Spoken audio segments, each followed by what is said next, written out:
Series की शुरुआत चेस्टर्सविल नाम के एक छोटे और शांत टाउन में होती है। यहाँ बारबी नाम का आदमी जो इस टाउन का नहीं है, वो यहाँ के जंगल में एक आदमी की लाश को दफना रहा होता है। बारबी के माथे पर चोट लगी है और लगता है इस आदमी से उसकी लड़ाई हुई थी। फिर दोपहर को वो टाउन से बाहर जा रहा होता है। रास्ते में पुलिस की कार देखकर वो बड़ा नर्वस हो जाता है और सड़क पर ध्यान नहीं दे पाता, लेकिन फाइनली वो पुलिस से दूर निकले जाता है। पर तभी दो गाय रोड को ब्लॉक करके खड़ी होती हैं। बारबी कार को घुमाता है और खेत में गायों के बीच चला जाता है। उसकी कार स्पिन करती है पर बारबी को चोट नहीं आती। कुछ ही सेकंड्स बाद टाउन में अर्थक्वेक आ जाता है और जमीन बुरी तरह हिलने लगती है। तभी अचानक आसमान से कुछ गिरता है और हर तरफ खामोशी छा जाती है। एक गाय के दो टुकड़े हो जाते हैं और लगता है ऊपर से किसी चीज ने उसको काट डाला है। बारबी देखता है कि ऊपर से एक इनविजिबल बॉल गिरी है जो इतनी नुकीली है कि उसने एक घर के दो हिस्से कर दिए हैं। तभी जोई नाम का एक टीनेजर वहां आकर बारबी से पूछता है, आप ठीक तो है ना? वो खुद भी नहीं जानता कि यहाँ पर हुआ क्या है। इसके बाद इंस्पेक्टर और उसकी डेप्यूटी लिंडा को इन्फॉर्मेशन मिलती है कि पूरे टाउन का पावर सप्लाई कट हो चुका है। फोन लाइंस और इंटरनेट भी काम नहीं कर रहे होते हैं। सारे सैटेलाइट कनेक्शन भी कट चुके हैं। तभी एक एयरप्लेन उस इनविजिबल वॉल से क्रैश कर जाता है। मतलब ये महज एक वॉल नहीं बल्कि एक डोम शेप का स्ट्रक्चर है। लोग अब बहुत घबरा जाते हैं। रेडियो पर फिल नाम का आरजे और उसकी असिस्टेंट डॉडी बाहर की दुनिया से कनेक्ट करने की कोशिश करते हैं। अब उनके रेडियो स्टेशन के अलावा डोम के अंदर और कोई दूसरा रेडियो स्टेशन नहीं है। पर इस मुसीबत के बीच भी फिल खुश होता है कि हमारे चैनल की रेटिंग बहुत ज्यादा बढ़ जाएगी। तभी बाहर से एक फायर ट्रक डोम की ओर आता है पर बारबी उसको रोक देता है ताकि वो वॉल से क्रैश ना हो पाए। पुलिस भी इस डोम के बारे में कुछ नहीं जानती कि ये हो क्यों रहा है। टाउन का काउंसलर जिम भी आ जाता है लेकिन उसे भी इस बारे में कोई आइडिया नहीं है।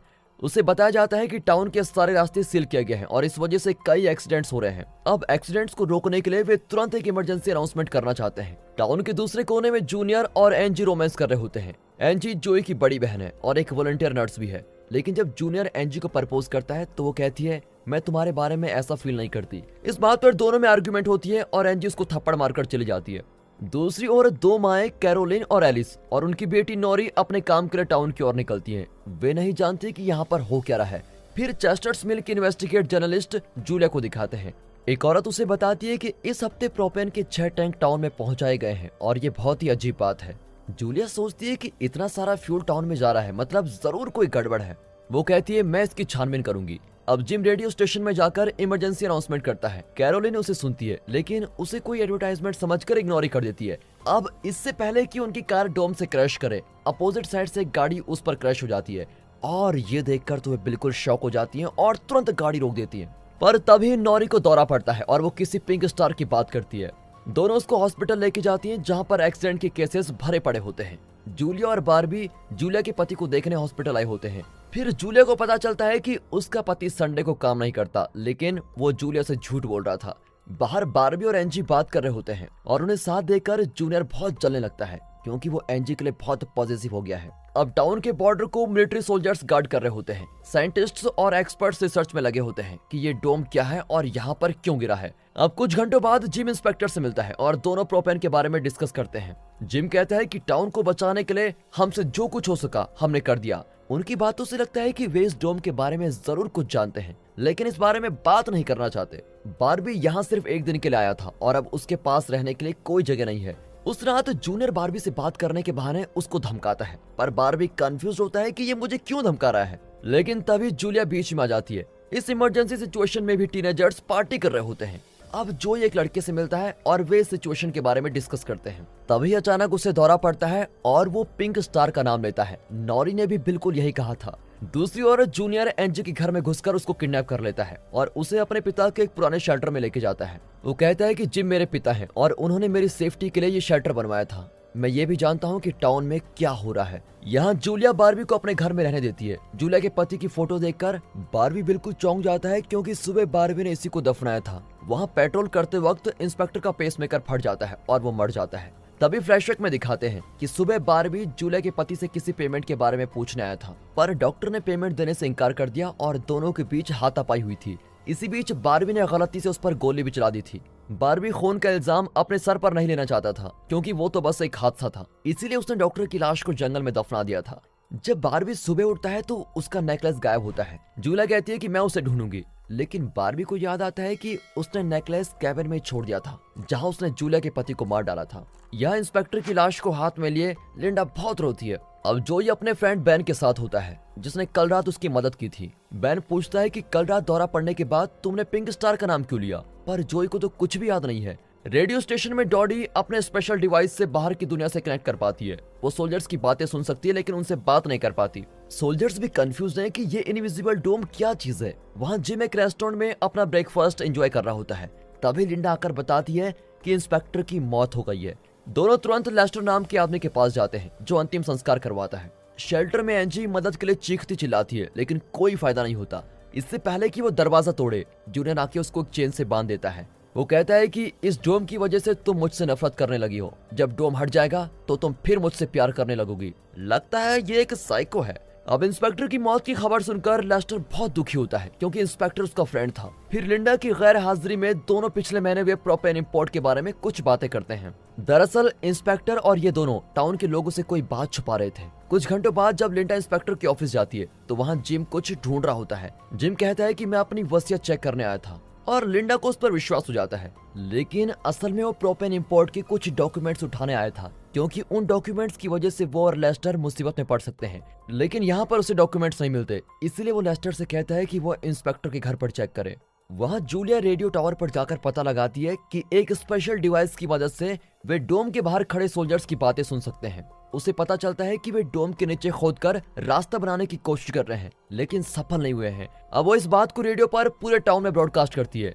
लोग और घबरा जाते हैं कि आगे अब क्या होने वाला है। जोई और बैन बॉर्डर के पास साइंटिस्ट को देख रहे होते हैं। वे चेक कर रहे होते हैं कि डोम पर पानी का क्या असर पड़ता है, लेकिन उन्हें कुछ खास पता नहीं चलता। पर इस तरह से जोई पता लगा लेता है कि डोम एक मोटी छन्नी की तरह काम करता है। दूसरी ओर बारबी कैबिन में जाकर अपना नेकलेस ढूंढ लेता है, लेकिन तभी जूनियर वहां कर कहता है तुम एनजी को छोड़ दो।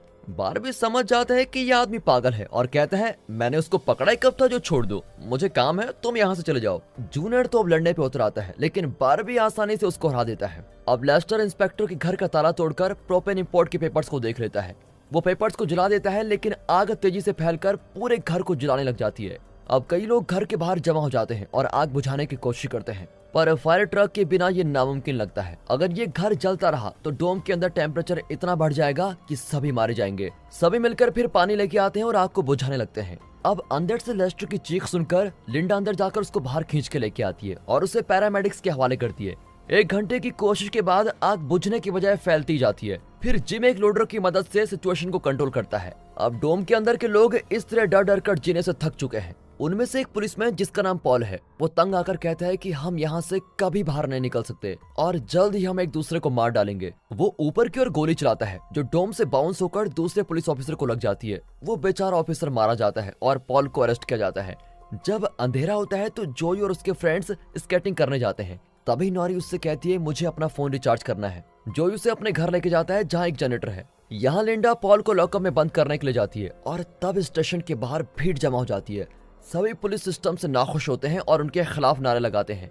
जिम उनको शांत करता है और समझाता है इस मुश्किल समय में हम एक दूसरे की मदद करनी चाहिए। लॉकअप में बंद करते ही पॉल को कार्डिक अरेस्ट आ जाता है। लिंडा उसकी ओर भागती है लेकिन लगता है वो ढोंग कर रहा था। फिर मौका पाकर वो लिंडा को धक्का देकर उसे अंदर बंद कर देता है और खुद बच निकलता है। शेल्टर में जूनियर दोबारा एनजी को कन्विंस करने की कोशिश करता है, पर वो उसे फुसलाने की कोशिश करती है। वो कहती है बचपन में हम एक बंद टनल में जाकर खेला करते थे, मुझे लगता है कि हम उसके जरिए बाहर जा सकते हैं क्योंकि टनल को डोम ने कवर नहीं किया होगा। चलो वहाँ चलते हैं। एनजी किसी तरह यहाँ से बाहर जाना चाहती है, पर जूनियर अकेले ही टनल में जाना चाहता है। जिम पुलिस स्टेशन जाकर देखता है कि वहाँ पॉल की जगह लिंडा बंद है। वो उसको बाहर निकालता है और तब पता चलता है कि पॉल एक राइफल और कुछ बुलेट्स चुराकर भाग चुका है। अब लिंडा जंगल की ओर जाती है क्योंकि पॉल अक्सर वहाँ हंटिंग करने जाता है। यहाँ जिम एक सर्च टीम अरेंज करता है। अब कैरोलिन को दिखाते हैं वो रेस्टोरेंट में होती है। उसे नोरी की फिक्र होने लगती है क्योंकि वो अपनी दोनों माओं को बिना बताए रात को जोई के घर पर ठहर गई थी। तब जिम आकर कहते हैं कि हमें पॉल को ढूंढने में आप सबकी मदद चाहिए।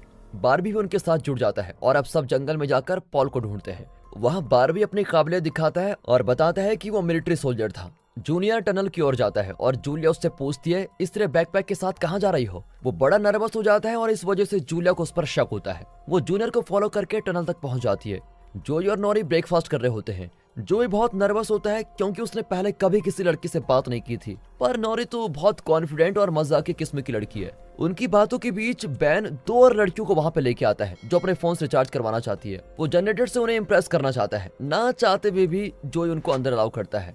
अब जंगल में सर्च टीम पॉल को देख लेती है, लेकिन वो एक आदमी के पैर पर शूट कर देता है। जिम और बारबी पॉल के पीछे भागते हैं। जूनियर टनल के एंड तक पहुंच जाता है, लेकिन लगता है डोम ने वहां भी ब्लॉक करके रखा हुआ है। जब वो डोम के ज्यादा पास जाता है तो उसका टॉर्च ब्रस्ट हो जाता है, बिल्कुल वैसे जैसे इंस्पेक्टर का पेसमेकर हुआ था। जूलिया उसकी मदद के लिए आती है, लेकिन वो गुस्से में डोम को पंच करने लगता है। जूलिया उसे शांत करती है और बताती है कि मैं आपकी गलती की वजह से इस जर्नलिस्ट की नौकरी में अटकी हुई हूँ। तभी जूनियर बताता है कि बारबी ने मुझे घायल किया है और तुम भी उस आदमी से दूर रहना। अब जोई का घर लोगों से भर जाता है जो उसके इलेक्ट्रॉनिक इक्विपमेंट्स यूज करने लगते हैं। ऊपर से वहाँ एक पुलिस सबसे इलेक्ट्रिसिटी चार्ज मांगता है, जबकि ये उसका घर है ही नहीं। पता कैसा बंदा है। कोई उससे कुछ नहीं कहता, पर नोरी उससे भिड़ जाती है और तभी लाइट्स बंद हो जाती हैं। बारबी और जिम पॉल के पास चले जाते हैं, लेकिन पॉल के पास राइफल है और इस वजह से वे उसको कुछ नहीं कर पाते। वो जिम को मार डालने वाला होता है कि पीछे से लिंडा उसको शूट कर देती है। यहाँ कैरोलिन जोई के घर आती है और नोरी को डांटती है कि तुम बहुत इरेस्पॉन्सिबल हो गई हो। तभी नोरी जोई का हाथ पकड़ती है और एक चिंगारी उठती है। फिर दोनों को दौरा पड़ता है और वे मिलकर मंत्र की तरह कहते हैं, पिंक स्टार्स एक कतार में हैं। अब जूनियर शेल्टर में लौट आता है और एनजी फर्स्ट एड किट से दवा निकालकर उसके घाव पर लगाती है। वो सीजर्स अपने पास ही छुपा लेती है। सारा दिन काम करने के बाद जूलिया और बारबी घर लौट आते हैं। जूनियर की बातों से जूलिया को बारबी पर शक होने लगता है और जब बारबी नहा रहा होता है तो जूलिया उसकी चीजों को चेक करती है। और दोस्तों, इसी के साथ इस सीरीज का पहला पार्ट यहाँ पर खत्म होता है। दोस्तों, इस सीरीज की मिस्ट्रीज एक एक करके आगे के एपिसोड्स में खुलेगी और इसके लिए अगला पार्ट देखना ना भूलना। और अगर ये पार्ट आपको अच्छा लगा तो इसको लाइक कीजिए और चैनल को सब्सक्राइब करना बिल्कुल मत भूलेगा। इस सीरीज के वीडियोस को अपनी फैमिली एंड फ्रेंड सर्कल में शेयर कीजिए। बाकी मिलते हैं इसके अगले पार्ट में, तब तक के लिए गुड बाय, अपना ख्याल रखिए and finally thanks for watching.